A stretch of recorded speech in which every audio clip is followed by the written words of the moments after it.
नमस्कार, SBT news में आपका स्वागत है। पेश है 12 अक्टूबर बुधवार सुबह 6:15 बजे राजस्थान की बड़ी खबरें। सबसे पहले एक नज़र डालते हैं आज की हेडलाइंस पर। ईओ किंगपाल सिंह जाट को एसीबी ने 5 लाख की रिश्वत लेते पकड़ा। 1 लाख परिवारों को मिलेगा 2 लाख रुपए तक का ब्याज मुक्त ऋण। उन्नत खेती कर किसान ने उगाया 3 फुट से लंबा बाजरे का सिट्टा। मुकेश अंबानी भी श्रीनाथ जी के सामने नहीं ले जाते मोबाइल। एसीबी ने वीडियो को 40,000 की रिश्वत लेते पकड़ा। और मोदी आदिवासी वोट बैंक साधने आएंगे राजस्थान। और अब खबरें विस्तार से। राजस्थान में भ्रष्टाचार की जड़ें दिन प्रतिदिन गहरी होती जा रही हैं। भ्रष्टाचार निरोधक ब्यूरो ने मंगलवार को फिर एक अधिकारी को 5 लाख रुपए की रिश्वत लेते रंगे हाथों गिरफ्तार किया है। रिश्वत लेते पकड़ा गया अधिकारी किंगपाल सिंह जाट अलवर की खेड़ली नगरपालिका में अधिशासी अधिकारी पद पर तैनात है। फिलहाल एसीबी ने रिश्वत लेते पकड़े गए अधिकारी के आवास और अन्य ठिकानों पर सर्च ऑपरेशन चला रखा है। अधिकारी से पूछताछ भी की जा रही है। रिश्वत की ये राशि नगरपालिका क्षेत्र में स्थित दुकानों के निर्माण को नहीं तोड़ने की एवज में मांगी गई है।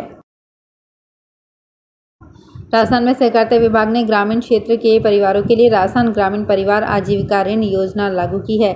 इस नई योजना में वर्ष 2022-23 में 1 लाख परिवारों को अकृषि कार्यों के लिए 2,000 करोड़ रुपए का ब्याज मुक्त ऋण दिया जाएगा।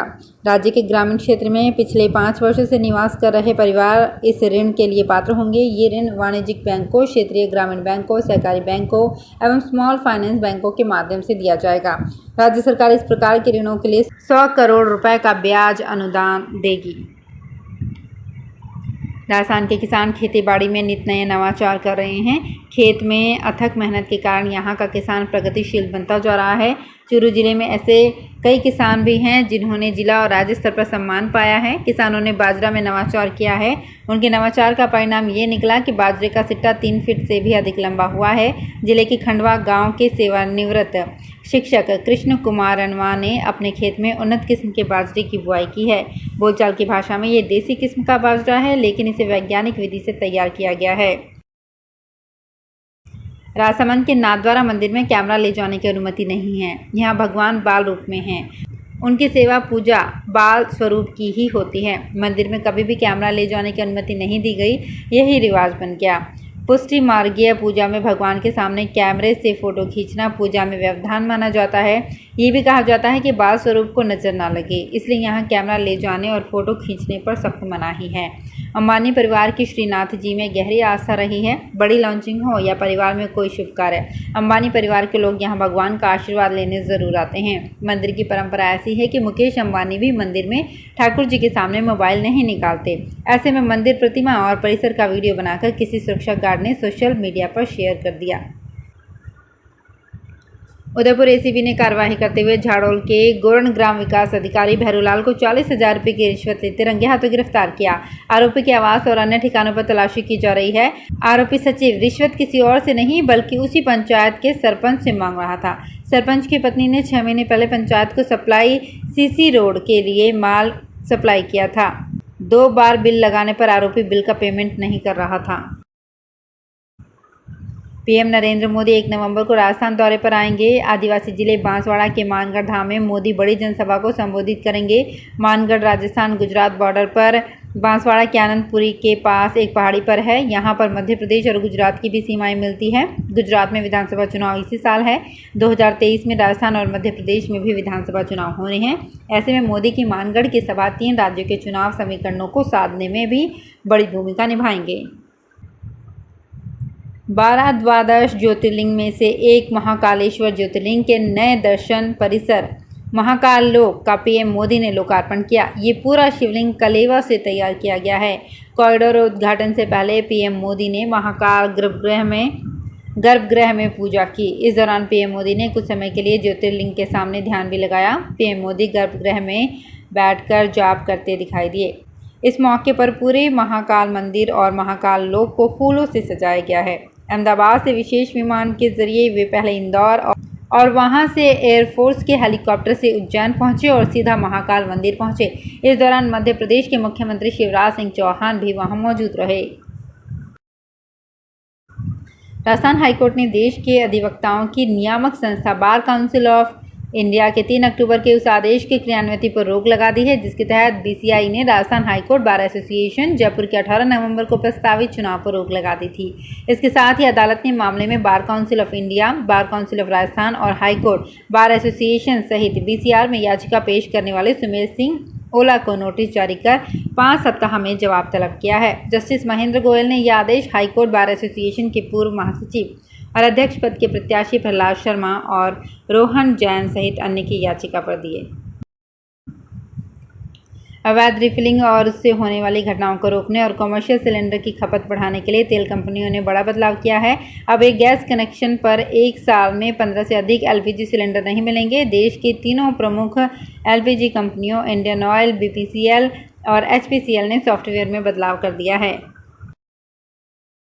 गुलाबी नगरी जयपुर की दिवाली हर बार खास होती है। दीपावली पर शहर में लाइटिंग त्योहार की रौनक को खास बनाती है। दिवाली से 3 दिन पहले से शुरू होने वाली लाइटिंग को देखने के लिए लोग राजस्थान से ही नहीं, देश के अलग अलग कोनों और विदेशों से भी पहुंचते हैं। दिन ढलते ही दिवाली की ये रोशनी देखने लोग घरों से बाहर निकल पड़ते हैं। इस बार भी दिवाली के इस खास मौके को देखने के लिए सभी लोग काफ़ी उत्साहित हैं। पश्चिमी मध्य रेलवे के कोटा मंडल के नए मंडल रेल प्रबंधक मनीष तिवारी ने मंगलवार को मंडल कार्यालय में पहुंचकर पदभार ग्रहण किया। पद ग्रहण के बाद एक बैठक में श्री तिवारी ने कोटा रेल मंडल के सभी अधिकारियों से परिचय प्राप्त किया।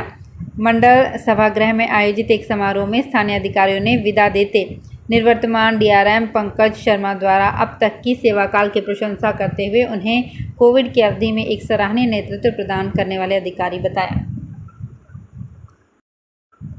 राजस्थान के मुख्यमंत्री अशोक गहलोत ने कहा कि इंदिरा गांधी शहरी रोजगार गारंटी योजना शहरी बेरोजगारों के लिए वरदान साबित हो रही है। सीएम गहलोत मंगलवार को मुख्यमंत्री कार्यालय में इंदिरा गांधी शहरी रोजगार योजना, इंदिरा रसोई योजना सहित विभिन्न शहरी योजनाओं की समीक्षा बैठक को संबोधित कर रहे थे। इस योजना के माध्यम से शहरों में रह रहे बेरोजगारों के लिए आजीविका के साधन उपलब्ध कराए जा रहे हैं। उन्होंने कहा कि 800 करोड़ रुपए के बजट से संचालित इंदिरा गांधी शहरी रोजगार योजना में अब तक शहरी क्षेत्र में 3 लाख से अधिक परिवारों ने योजना के तहत पंजीकरण कराया है। दिल्ली सरकार ने भागीरथी प्लांट की 40 साल पुरानी पाइपलाइन को बदलने का फैसला किया है। सीएम केजरीवाल ने ट्वीट कर इसकी जानकारी दी। उन्होंने कहा कि इस लंबी पाइपलाइन के बदलने से पूर्वी दिल्ली लाखों लोगों तक गंगा जल पहुंचाया जा सकेगा। दिल्ली वालों को 24 घंटे पानी मुहैया कराने की दिशा में ये फैसला एक मील का पत्थर साबित होगा। राजस्थान के मुख्यमंत्री अशोक गहलोत ने इंदिरा रसोई योजना की समीक्षा बैठक ली और उसमें तय किया कि हर माह एक विधायक किसी भी दिन जाकर इंदिरा रसोई में खाना खाएंगे।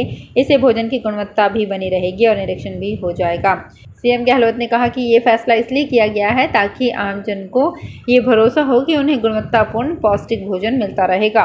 राजस्थान में करीब 1000 इंदिरा रसोई का संचालन किया जा रहा है। इसमें 8 रुपये में भोजन उपलब्ध होता है। राजस्थान में पोस्ट मानसून की बारिश ने लगभग सभी जिलों में बाजरा, मूंग, ज्वार, मोठ समेत अन्य फसलों को नुकसान पहुंचाया है। सोमवार तक कृषि विभाग के फील्ड अफसरों की रिपोर्ट के अनुसार 3 दिन से चल रही बारिश से सबसे ज़्यादा नुकसान बांसवाड़ा जिले में हुआ है। यहाँ मक्का, सोयाबीन, उड़द समेत कई फसलों में 73% से ज़्यादा खराबा हुआ है। इसके बाद हाड़ौती के कोटा, बूंदी और झालावाड़ में सोयाबीन समेत अन्य फसलों में 50% से ज़्यादा खराबा है। सरकार ने बीमा कंपनियों और सभी जिला कलेक्टर को 7 दिन में फसल खराबे का सर्वे कर रिपोर्ट तैयार करने के लिए कहा है। तो फिलहाल इस बुलेटिन में इतना ही। फिर हाजिर होंगे कुछ और बड़ी खबरों के साथ।